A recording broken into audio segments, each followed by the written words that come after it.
সোমবার সন্ধ্যা নাগাদ কালবৈশাখীর ঝড় বৃষ্টি শুরু হয়েছিল ঝাড়গ্রাম শহরে। মাত্র 1 ঘন্টার বৃষ্টিতে ঝাড়গ্রাম শহরে গুরুত্বপূর্ণ স্থান পাঁচমাথা মোড়ে জল জমে যায়। সেই সময় লালগড় থেকে প্রচার সেরে ফিরছিলেন ঝাড়গ্রাম বিধানসভা বিজেপি প্রার্থী লক্ষ্মীকান্ত সাউ। শহরের বুকে জল জমা দেখে দাঁড়িয়ে পড়েন তিনি। এরপরে নিজের জুতো খুলে সেই জলে নেমে পড়েন বিজেপি প্রার্থী।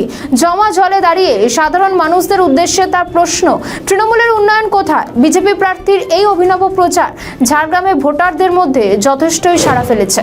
1 ঘন্টা হয়ে গেল বৃষ্টি থেমে গেছে, অথচ এই পৌরসভার পাঁচমাথা মোড় এর জলের নিকাশি ব্যবস্থা নেই। মানুষ অসহায় রয়েছেন, জলের নিকাশি ব্যবস্থা নেই।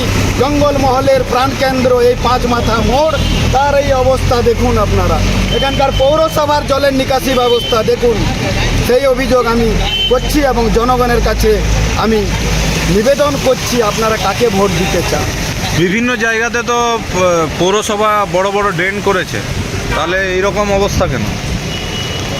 সেটা পৌরসভার যিনি পৌরপিতা রয়েছেন, এখানকার কাউন্সিলর রয়েছেন, তারাই ভালো উত্তর দিতে পারবেন। তারা গত 15 বছরে কীরকম নিকাশি ব্যবস্থা করেছেন। আপনি কতক্ষণ ধরে দেখছিলেন? আমি তো এই লালগড় থেকে এলাম, আসার পর আমার গাড়িটা যখন পেরোলো তখন আমি দেখলাম এখানে জল থেমে গেছে 1 ঘন্টা আগে, কিন্তু জল এখনও, বৃষ্টি থেমে গেছে 1 ঘন্টা আগে, কিন্তু জলের নিকাশি ব্যবস্থা, জল এখন এই রাজপথ দিয়ে বয়ে চলছে। কি বলতে চান ঝাড়গ্রামবাসীর? দেখুন, ঝাড়গ্রামবাসীদের আমি একটাই অনুরোধ করব, আপনারা নিজেরা বিবেচনা করুন। আপনারা উন্নয়ন চান, আপনারা কী ধরনের পরিষেবা চান, আপনারাই দেখুন নিজেরাই। জলের নিকাশি ব্যবস্থা নেই। 15 বছর হলো ইনাদের পৌরসভা, অথচ এই পৌরসভার জলের নিকাশি ব্যবস্থা এরা করতে পারেননি। ঝাড়গ্রামবাসীর, শহরবাসীর কাছে আমি নিবেদন করতে চাইছি, আপনারাই বিবেচনা করবেন এই জলের নিকাশি ব্যবস্থাকে কেন্দ্র করে তাকে ভোট দেবেন। কাছাকাছি জল জমে আছে এই পৌরসভার পাঁচমাথা মোড়, এখানে বাগান জল নামিয়ে আছে।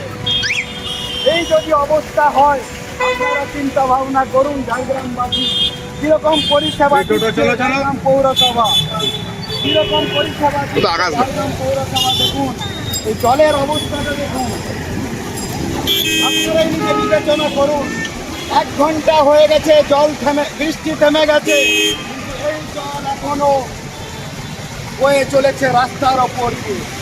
আমাদের ভিডিও ভালো লাগলে লাইক ও শেয়ার করুন, কমেন্ট সেকশনে আপনাদের মতামত জানান।